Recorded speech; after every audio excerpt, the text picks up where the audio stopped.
name is Madona Skaff-Koren. Today I'm going to be reading from my novel Death by Association from Renaissance Press. It's a sequel to Journey of a Thousand Steps. Naya released the leg press with a grunt, cringing at the loud clank that echoed through the gym. A quick check around her and she saw that everyone had politely ignored her. Using both legs, she barely managed to press 80 pounds. She was frustrated and angry at her stagnated progress, and the fact that her weaker left leg could barely press 20 pounds on its own. She stopped trying and took a couple of slow, deep breaths to relax. She'd been coming to this gym for years because, unlike those mega-sized ones with dozens of machines lined up in military-style rows, this one was small and comfortable. There were only a dozen machines grouped by type, with leg equipment in one area and arm and back equipment in another. There also was no blaring music, so you could listen to your own choice through earbuds. She always preferred working out with only her breathing or heartbeat to listen to. It helped her focus and relax. Unfortunately, today was full of listening to herself grunt with frustration. After her multiple sclerosis attack during a marathon race this past spring that had left her paralyzed, she had improved quickly. She'd graduated from wheelchair to walker within weeks, but she still couldn't jog, never mind run marathons. She also needed a cane more often than she liked, and occasionally needed a walker when she overexerted herself. The doctors had been impressed with her progress over the last 4 months, but recently it had stagnated, giving her an endless source of frustration. She made one more attempt at the leg press. The weights dropped as her groan harmonized with the clank. Plus an extra groan when Larson rolled his wheelchair into the gym. She couldn't help the irrational annoyance when she saw him. He was an okay guy, but somehow he just rubbed her the wrong way. Maybe it was because he seemed to be more interested in chatting than exercising. Though, to be fair, many people here chatted together in between reps. She preferred to concentrate on her workout and chat at the end. Everyone respected that, except for Larson. He'd shown up in the gym 2 weeks ago, invading her concentration and annoying her last thread of patience. Everyone in the gym, even Mrs. Falkirk, who was pushing 90, was charmed by him. But Naya refused to be impressed. Watching him out of the corner of her eye, she hoped that if she didn't look at him, then he'd go about his usual routine of chatting with everyone, then starting his own workout. With luck, he'd leave her alone. Something was different today. He politely acknowledged people that he passed with a quick nod and smile, but aimed his wheelchair directly toward her. Damn, did he see her give him a side glance and interpret it as an invitation? She wanted to pretend that she was concentrating on her workout. But who was she kidding? Her leg muscles had abandoned her, and she couldn't even lift the weights a centimeter. Only one thing left to do. She smiled as politely as she could at Larson. "Good morning," he said cheerfully, stopping close to the leg press. "Hi," she responded, keeping her voice as neutral as possible. "I see you've increased the weight from last week," he said, his voice pleasant, his smile friendly. "No," she paused. She really hated people giving her false encouragement. "It's the same. To be honest, I haven't been able to increase the weight in weeks." She put her feet down, struggling with her weaker left leg. She leaned back on the seat and just stared at him. "Well, in the time I've been here, it just looks like you're improving each day," he said. "I guess," she answered, keeping her tone aloof. Maybe from his perspective she had improved. Maybe the doctors were right and she was just impatient. All of that also made being patient with Larson a great challenge. "I suppose that's the trick," he suggested, "to come every day. That helps you keep focused." "Sure, it helps to have a routine." "I don't mean to pry, but—" he paused. Aha, the inevitable but, signaling that he was going to pry. "You used to run marathons, right?" "It's not a secret." This was not something she really wanted to discuss with a stranger. She'd fallen in love with running as a child, and after her first marathon, she'd felt a sense of accomplishment. More than that, she'd felt complete. But after that multiple sclerosis attack, after she'd first realized that marathons were now a thing of the past, she no longer felt whole, as though a part of her soul had fractured.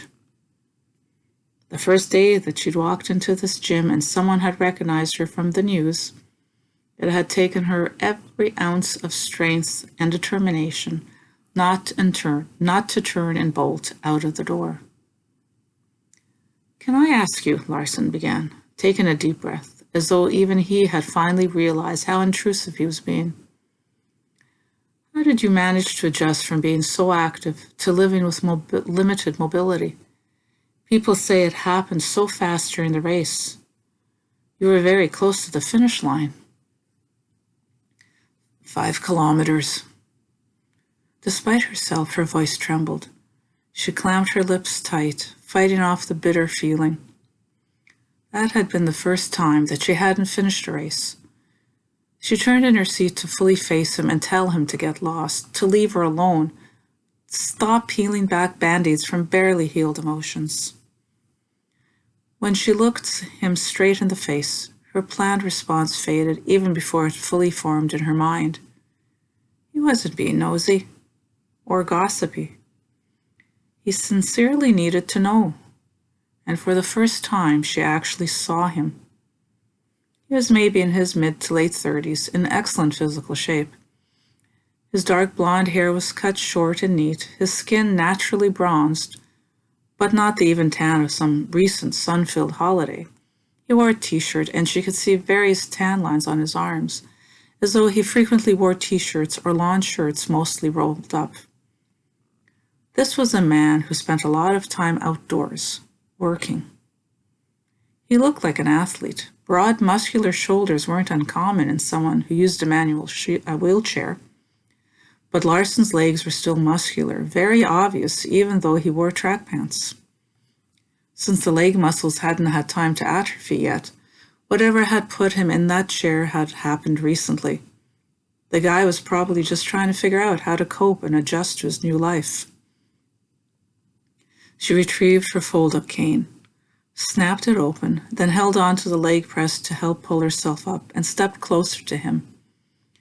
She lowered her voice, trying to keep their conversation private, as private as it could ever be in a gym. "I'm sorry if I've been a bit short with you. Sometimes it's hard." She stopped and asked instead, "What happened to put you in that chair?" Larson stammered, as though he hadn't expected the question. It's kind of complicated." "That's okay. She broke off when she saw a man in a bulky windbreaker enter the gym. He was talking on his cell phone. Without putting it down, he went to the reception desk and spoke to the young woman, Carly. Considering the gym was in the middle of a shopping mall, she thought that he could have at least unzipped the jacket. Shaking her head at the rudeness of not putting down the cell to talk to the receptionist, Naya returned her attention to Larson. "I was saying, you can talk about it when you feel ready." She gave him a sincere smile of encouragement. "Look, it took me a while before I accepted things and would actually leave my house." "Well, that's understandable if you had trouble moving around," he said. "No," she laughed, realizing how silly it sounded now. "No, I was too embarrassed to let people see me using a walker." Over Larson's right shoulder in the far corner, she noticed a small commotion by the free weights, where 90-something-year-old Mrs. Fieldkirk was working out. The receptionist was involved in an animated discussion, with a lot of arm-waving and gesturing from the older lady. The argument was ended by a very dramatic and audible "shoo" from Mrs. Fieldkirk, who then picked up an impressive 20-pound weight and continued her bicep curls. The receptionist looked back at the man in the windbreaker, still on his phone, who nodded. Carly gave Naya a strange, undecipherable look, then returned quickly to the front. That's when Naya noticed that all the other clients were huddled behind the desk. Puzzled for a second, she soon felt an overwhelming sense of dread. She could hear Larson's voice as though coming through a long tunnel and tuned back in. I know that it's harder than you let on. To cope, I mean. And also, he stopped. Are you okay? Do you need to sit down? She was about to say that something strange was going on when she caught sudden movement out of the corner of her eye. Several things happened at once, all taking barely a few seconds, but she caught everything as though watching a movie on slow frame advance. The bulky jacket man put the cell in his pocket. He reached inside his jacket as he glanced at the door. He pulled out a gun. The door burst open. 6 policemen wearing bulletproof vests stormed in, shouting orders simultaneously. Hands in the air! Don't move! Hands up! Heart pounding, Diane frantically scanned the room for the threat they were responding to. Within seconds, they'd swarmed Larson's, guns leveled at him. One cop accidentally bumped her. Off balance, she started to fall in horrific slow motion. The same cop steadied her with one hand, somehow keeping his gun aimed on Larson. 2 cops yanked Larson out of his wheelchair, threw him to the floor. Shocked cries from everyone behind the desk masked Naya's own yell. They charged out from behind the desk, but stopped short of advancing on the armed cops. One cop knelt on Larson's back, while the other frisked and handcuffed his hands behind him. If only she had her cell phone handy to record this blatant display of police brutality against a disabled man. The gym clients, as a group, took another hesitant step forward. She wanted to somehow stop this horrible scene. She tried to take a step forward, but her legs trembled so much she couldn't move. A deep breath, and she pushed the weakness away and restarted her journey. No amount of determination keep her steady at the sight of what happened next. You noticed that the other would-be rescuers also stopped their creeping advance. A harsh silence overtook the room. The police had pulled Larson to his feet. He stood, looked at Naya with an odd mixture of emotions she couldn't understand. Pleading? Regret? Her heart skipped a beat when his armed escort marched him out of the exit on 2 very sturdy, very healthy legs. Naya was sure her heart stopped altogether when one of the officers announced, Larson Rask, you're under arrest for 3 counts of murder.